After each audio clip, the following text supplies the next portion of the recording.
Hey guys, what's going on? It's Tcarp. Hope everybody is doing well today.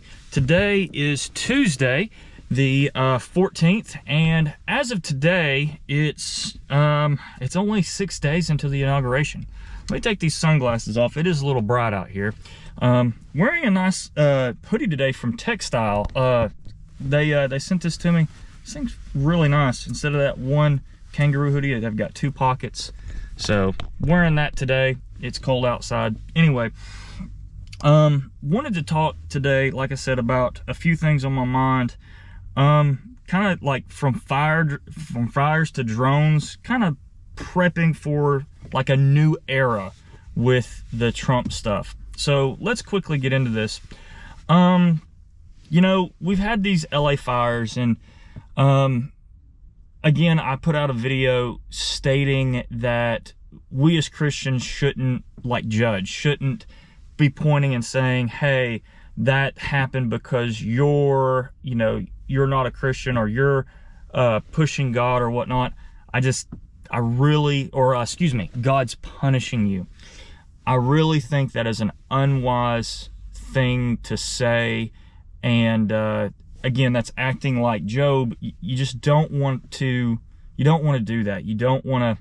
I just don't think you just want to tempt God, because if you start pointing fingers and saying like you're getting this punishment from God because this, it's just very unwise.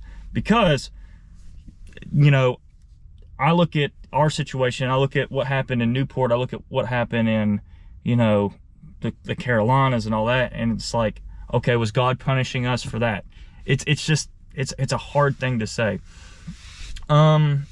You know, you could definitely say with these fires that, oh, you know, it was bound to happen and whatnot. And that may be true. But at the same time, you have to be prepared. You have to have a little bit more preparedness. You have to have the proper water management systems. You have to have that. And it's like, oh, you know, there was no way. There was a way. You have to be able to be prepared for that. And the city was just grossly mismanaged. And if you think that's scoring political points, whatever, man. But that's honestly, in my opinion, the truth. I just want to stress though that you never know what natural, man-made or man-made disasters may come, and you have to have the ability to have your preps mobile.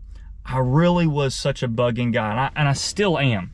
But you have to have your preparations to be able to be somewhat mobile, to be able to get some essential things out in like 10, 15, 20 minutes and be able to move and at least be comfortable with that.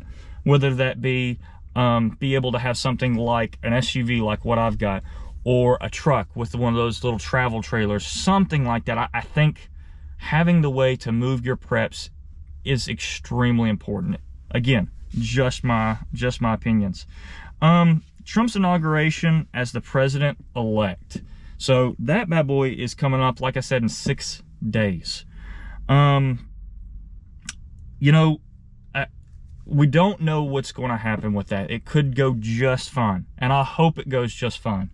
It could not. I really feel like the left has been super quiet on it. I don't know what that means. I don't know if that's good thing, bad thing. You know, we look at it and we see that Trump got elected from minorities and really working people. He got so much of that vote. It may be a time where nothing happens, and I hope so. But you know, you've kind of seen this activity of drones, and it went from really high to now really low. And it's like, I'm not trying to get hysterical, but I think that's something to pay attention to.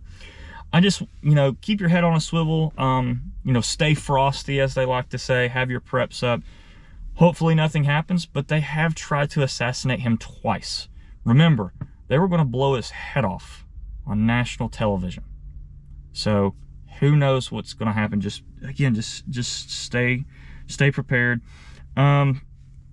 Again, just stay prepared. Make sure you got your preps up. You know, like I've said before, I'm really big on, you know, have a way, especially this cold, have a way to heat your house. I am not affiliated with those little Big Buddy heaters. Man, they are awesome. I use it in my home. I have a small 1,300 square foot home. Just absolutely awesome. Get you a few propane tanks. You can find those green propane tanks literally anywhere, like at any store. So good idea there. Have yourself backup generator. You know, if it's gas, okay. Make sure you got plenty of gas. If it's not, you know, I'm a big 4 Patriots guy. You know, their solar power generators, I think they're selling out though.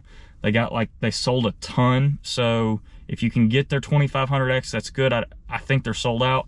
You can get the 2000X, which is not bad. And then if you can't get those, you know, they've got those little sidekicks, or they got a little deal going on with those like little 1800 ones and those little sidekicks. That's, again, not a bad way to do it.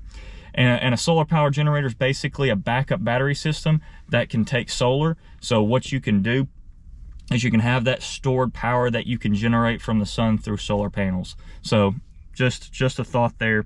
You're not having to rely on gas. It uses like 110 stuff. It can't do 220 stuff, but you don't have to rely on gas. So it just a way to think. Know how to start fires, know how to live off grid, know how to just figure things out without electricity. If you can figure out how to live without electricity, you're going to be just fine. And I know it sounds counterintuitive for what I just said with the generators, but anyway. But guys, you know, I just encourage you to think about this. Be prepared. Don't get crazy with it, but be smart. Have those food, water, things like that. Anyway, guys, if you thought this was helpful at all, you know, please like, subscribe to the channel, leave a comment, tell me what you're doing prepping wise. I love to hear it. I read through those comments, you know, can give a thumbs up, a heart, you know, throughout the day. They encourage me. Guys, again, thank you for watching. This is Tcarp signing out.